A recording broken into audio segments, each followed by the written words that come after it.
有一些人守旧，有一些人想创新。那创新之后，不要害怕被批评。精神的东西它是内在的东西，它是骨骼的东西，但是肉长怎么样，皮肤长怎么样，是你可以用你自己的方式去把它生成出来的。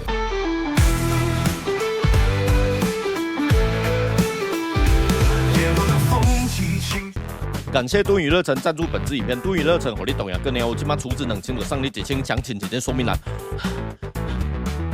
我觉得最近前一阵子大家比较有在讨论的一个话题，就是关于原创、抄袭、致敬、临摹这些事情，它之间的区分，它之间的标准到底在哪里？之间的区分标准在哪里哦？我觉得没有办法去做一个很明确的厘清。在这件事情上，因为我们终究我们现在所看所学，媒体所对我们的渲染，我们所会去创作的东西，其实大家都会很偏向大概一个方向。那往往你会看到哦，这个人的风格真棒，这个人的风格我一次就记得。我会很常这样子跟我的学生去讲说，你们到一个阶段，我觉得你们就不要看太多，就有你们自己的生活，有你们自己看到的东西，去做你们想要体会的东西，呈现给人看，这样才会是比较属于自己的。这是一种去营造自己的风格的东西，但是往往我们所学的技巧、所被渲染的那一些画面美感，都是已经是比较既定的。那你要说到现在去创作出一个很浓烈的个人的风格的这种东西，你创作出来了，但是会有一点看，好像是抄袭谁的，谁也这样子做，这就有一点没办法去做一个很正面的厘清，除非他的个人的特色是非常非常非常的彰显。因为我们要谈到这东西，我觉得有一个前提，这是我之前在跟另外一个同业前辈我们聊天的时候提到的，它其实是有两个面向，一个面向就是说，你所谓的原创指的是你包含连人物，比方说我们今天我们要是一个老传统的人物来讲的话，你包含是连人物都是你原创出来的，它的背景故事都是你原创出来的，还是说我们今天一样都是张春破水门的话，那张春破水门大家看到的通常都是固定的那一幅，那今天我把它换一个动作，换一个背景，换一个重新编排的元素，重新编排的设计跟画面的时候，那这样子也算原创，其实是这两个面向。对于柚子师傅来讲的话，你觉得原创是属于比较哪一个面向？你说的是重新编排。那我说的是，他可能连角色的画法、技法都会有很大的明显的落差。因为你如果说的是单纯编排的话，我们用的是你原本你从这个风格上面，这个人身上他去学到的一些人物的画法啊，它的线条啊，它的物件的呈现方式，那无论你怎么摆，你就是还是照着这一个人他的玩法在走，因为人家他已经做出了一套公式，只是你如何去组织组合它。那我会觉得说，真正比较强的原创，它无论是在人物的五官上、动作上、肢体上、线条上、衣服上、背景的呈现方式上，它都有它自己的一套公式的时候，你要跟我说它是原创，我绝对同意。对，我刚刚讲的意思就是这样，一样都是张春破水门，可是像你刚刚讲，它整个人物的架构，它整个人物的外形，包含它的故事叙事的那个画面，都是完全不一样的，跟我们现在知道那一幅张春破水门是完全不一样的。对，完全不一样啊，对啊，但完全不一样。但是你说的完全不一样，你会卡在说你脑袋想的那个画面，它其实就是差不多现在传统图给你构成的那个画面。而我所说的是，也许我们会看到另外一种不一样的线条、人物的呈现。好，我们假想一下，你现在看到的张春破水门是一个二次元风格的，呈现的也超帅的，然后也还带有板物的线条跟堆叠流畅的那一种感觉，一样有云雾，一样有炸弹，一样有石门，一样有铃铛，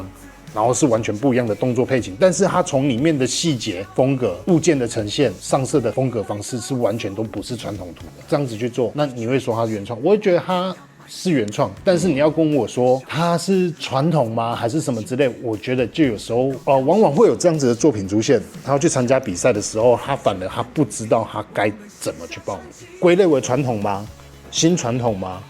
欧美吗？或者是写实吗？没有，他好像这种风格，他就是已经是独树一格，他自己的了。但是以题材、跟架构、跟原始的板物的结构、跟传统风格的架构，其实他都还是依循着这些东西在走。那你要说现在你去评论一个图案、一个风格，它是不是原创还是致敬？我觉得如果达到我们刚才说的那些条件，那其他的我还说的那些，它比较像传统风格，那其实就是一种我们所学习到的一种在我们灵魂的东西，变成是致敬，它是在致敬传统。但是我已经做到用我的方式去做到我的原创了。我觉得解释下来，最终会是这样。那很多人会在那边争，我拿了某某某的图，然后来重新翻版做设计。这个头接那个身体，这个上半身接这个腰，这个背景接那个背景，完成了一幅我的图，我原创。我觉得这不叫原创。我觉得他好用心啊。你如果有那么多时间去做这些组合，我觉得可以组合的好，那也是一个玩法，也是很棒的。没有问题。我以前对刺青其实很封闭，我现在我对刺青其实是还蛮开化的。我觉得在这个时代，你可以去用你自己的方式去呈现出一个好的画面，对的画面，那我觉得就 OK。他这样子你要说不好吗？我觉得有他的方式在。但是如果说我们会想要追求更好，尤其我们是在做一件事情，我们不是在做广告招牌，我们在为人刺青。那我们为人刺青，理所当然我是刺青师，我来理解你是什么样的人，我来为你设计你要的图案。那有我所理解的你，当然就会有不同于别人，因为每一个人都是独特的个体。对。不同于别人，不同于别人的场景、动作之类的，就要有一套属于你的做法。那我如果说我们去深究刺青师这3个字，我是不是应该要这样子做，而全心全意的去为这个人去理解说，他适合什么，他该做什么，他身上放什么，这是我的想法跟我的做法。那有一些人他会觉得说，我想要达到什么样的画面，我想要做到怎么样的画面，那我可以做到这样子去做就好。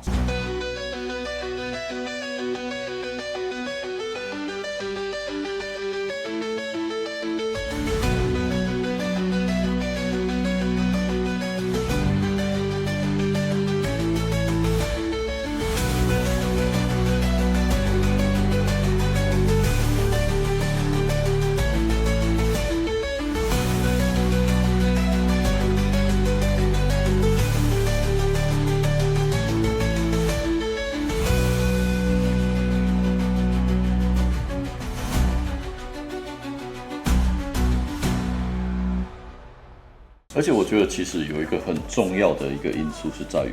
其实我们每个人刚起步的时候，我们一定都是先从模仿跟临摹开始。比方说，我看到，这个师傅他的石头，他的画法，觉得我非常的喜欢，我就用他的石头的画法。那这个人他的海浪的画法我好喜欢，那我就用他的画法。这些东西都是一个必经的过程，但是我们有没有办法从中去吸收之后，尝试的去转化成我们自己的东西？去属于我们自己的风格的东西出来，有办法。对，当你在这个业界，你发现你自己画的东西的时候，已经没有人看了，已经你觉得你自己的东西都跟大家一样了。那记得，请你把你自己学到的东西放在心里，时时刻刻的去思考，你所看到的生活场景是否可以融合进去，对你自己的风格的东西去做改变。也许你会找到你自己的线条，没错，画法。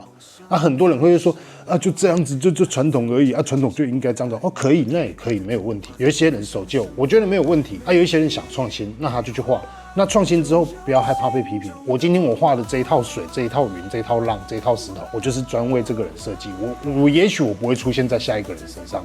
也许这个人全身包下来，我就都用这一套，那我就觉得说，你回归到刺青师的本质，你去做好这一件事情，你去做好一个风格的规划，在一个人身上，那以后这个东西有没有变成流行，我觉得那不会是很重要。但是在这个过程绝对会对你是一种提升。而且刚刚你讲到一个很重要的词，叫做精神。精神的东西，它是内在的东西，它是骨骼的东西。但是肉长怎么样，皮肤长怎么样，是你可以用你自己的方式去把它生成出来的。我们可以保有这个精神，可以保有这个骨架，但是我们可以去生成我们自己风格的肉，它的皮肤，去来搭建出属于我们自己的东西。但是同时，我们保有这个老传统的精神在。你是把人比喻成土就对了。对，好，我听懂了。我们可以保有这个精神，但是在我们自己的风格的领域下去做发挥。对，去做我们自己的方式的诠释。是，而且其实有一件事情很重要，就是我觉得我们其实可以开个冷气。好，那我们今天一开始我们聊了我们这次展会主持人的事情嘛，然后在我们刚刚又聊到所谓的原创、抄袭、致敬这个事情，我还是倾向于我们理解大家不同的立场，那我也可以理解，有些人他是利用现在脆它的生态来涨粉。脆上面要红，就是用骂人的就会红了嘛。对，我不会说这个做法不对，或许你的初衷也不是这个样子，只是它的确有让你涨粉的，那你也有阐述这个事实，所以我也不会去否定你这个做法，但是我还是希望大家尽量理性讨论，然后互相理解。所以说，如果你觉得今天的说法有任何问题的话，我们都非常欢迎你在底下的留言去留下你自己的看法，然后或者是你有想要跟我们聊什么刺青界的时事的话题的话，也非常欢迎留言。那我跟柚子我们可能会来讨论一下，这个话题我们有没有这个必要来做讨论？他的意思就是说，你想要吵架，尽管来，他没在怕，反正越吵流量越大。我们不吵架，我们不吵架，互相理解，我们互相理解，互相理解。对对对对对。对了，来讨论了，带着良性的、比较正向的角度来聊，我觉得这才会是好事。之后啊，如果说他们有这方面的议题的话，其实可以跟我们讲，我们就类似一个新闻台、评论台。这样压力很大，我们可以讲干话就好了。对啊。你有想要听我们聊什么的话，欢迎在底下留言。我是情色刺青师阿信，我是横纲刺青柚子，我们下次见，拜拜，拜拜。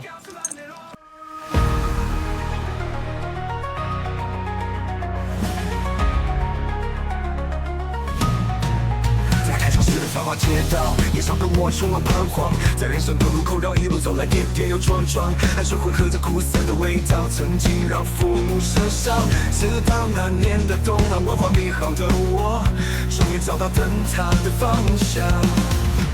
金色流光，画面在叠加，曾经的真心不会白梦，知道自己还有抵抗，如墨的光芒在皮肤上绽放，每次刻画都企图逆风飞翔，在每个旅程的我点找到自己该